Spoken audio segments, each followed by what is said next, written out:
പുതിയൊരു വീഡിയോയിലേക്ക് എല്ലാ മാന്യ പ്രേക്ഷകർക്കും സ്വാഗതം. ഇന്ന് ഞാൻ നിങ്ങളുമായി പങ്കുവെക്കുന്ന അപ്ഡേറ്റ് റോമൻ റെയിൻസ് ഇനി എന്നാണ് WWE അപ്പിയർ ചെയ്യാൻ പോകുന്നത് എന്നുള്ള ഒരു അപ്ഡേറ്റിനെ സംബന്ധിച്ചാണ്. അപ്പോൾ നമുക്ക് അധികം ദീർഘിപ്പിക്കാതെ നേരെ വീഡിയോയിലോട്ട് കിടക്കാം.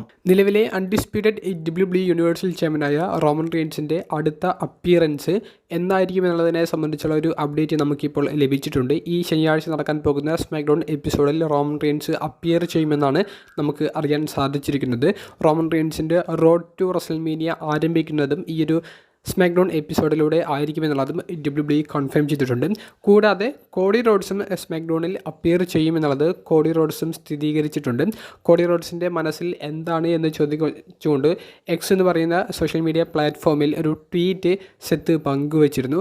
ആ ഒരു ട്വീറ്റിനുള്ള മറുപടിയാണ് ഈ സ്മാക്ഡൗൺ എപ്പിസോഡിൽ താൻ അപ്പിയർ ചെയ്യുന്നുണ്ടെന്ന് പറഞ്ഞുകൊണ്ട് കോഡി ഒരു മറുപടി കൊടുക്കുന്നത്. അപ്പോൾ അതിനർത്ഥം കോഡി റോഡ്സ് റോയൽ റംബിളിലെ അദ്ദേഹത്തിൻ്റെ ആ ഒരു വിജയത്തിന് ശേഷം ആരെയാണ് ചലഞ്ച് ചെയ്യാൻ പോകുന്നത് എന്നുള്ള റസൽമേനിയയിലെ തീരുമാനം, മത്സരത്തിൻ്റെ ആ ഒരു ഡിസിഷൻ അത് സ്മാക്ഡൗണിൽ പറയും എന്നുള്ളതിൻ്റെ സാധ്യതയാണ്. അപ്പോൾ റോമൻ റെയിൻസിനെ ചലഞ്ച് ചെയ്യാൻ തന്നെയാണ് സാധ്യത കൂടുതൽ. അതുകൊണ്ട് തന്നെ റോമൻ റെയിൻസിന് ഇനി വലിയൊരു വെല്ലുവിളിയാണ് ഇനി സ്മാക്ഡൗണിൽ വരാൻ പോകുന്നത്.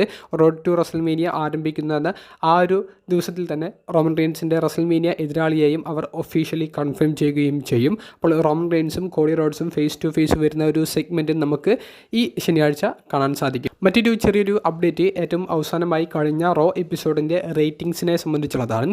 Royal Rumble premium live event കഴിഞ്ഞതിന് ശേഷമുള്ള ആദ്യ റോ എപ്പിസോഡ് ആയതുകൊണ്ട് തന്നെ റേറ്റിംഗ്സിൽ വലിയ വർധനവ് ഉണ്ടായിട്ടുണ്ട് എന്നാണ് നമുക്ക് അറിയാൻ സാധിക്കുന്നത്. റോയൽ റംബിൾ കഴിഞ്ഞിട്ടുള്ള റോ എപ്പിസോഡ് എന്നുള്ളൊരു പ്രത്യേകത, CM പങ്കിൻ്റെ കൈക്ക് ഇഞ്ചുറി പറ്റിയിട്ടുണ്ട്. ആ ഒരു അപ്ഡേറ്റ് CM പങ്ക് നൽകാനുള്ള ഒരു സാധ്യത ഉണ്ട് എന്നുള്ള ഒരു സ്റ്റോറി ലൈൻ അപ്ഡേറ്റും നൽകിയതിൻ്റെ ഒരു പ്രത്യേകത. ഈ ഒരു പ്രത്യേകതകൾ ഉള്ളതുകൊണ്ട് തന്നെ റോ എപ്പിസോഡിന് 1.9 മില്യൺ വ്യൂവർഷിപ്പ് ലഭിച്ചിട്ടുണ്ട് എന്നാണ് അറിയാൻ സാധിക്കുന്നത്. അപ്പോൾ 2023 ജൂൺ മാസത്തിന് ശേഷം ലഭിച്ച ഏറ്റവും വലിയൊരു വ്യൂവർഷിപ്പാണെന്ന് നമുക്ക് അറിയാൻ സാധിക്കുന്നുണ്ട്. റോ എപ്പിസോഡിൽ കൃത്യമായി സ്റ്റോറി ലൈനുകൾ കൊടുക്കുമ്പോൾ നല്ല രീതിയിൽ റേറ്റിംഗ്സ് ഉയരുന്നതാണ് നമുക്ക് കാണാൻ സാധിക്കുന്നത്. തുടർന്നുള്ള റോ എപ്പിസോഡിലും ഈ ഒരു ട്രാക്കിൽ പോകാൻ സാധിക്കുമെന്നുള്ളൊരു വിശ്വാസവും നമുക്കുണ്ട്. എന്തായാലും വീഡിയോ സംബന്ധിച്ചുള്ള നിങ്ങളുടെ അഭിപ്രായം കമൻറ്റ് ബോക്സിൽ ഒന്ന് രേഖപ്പെടുത്തുക. അപ്പോൾ അടുത്തൊരു വീഡിയോയുമായി കാണുന്നത് വരെ ബൈ.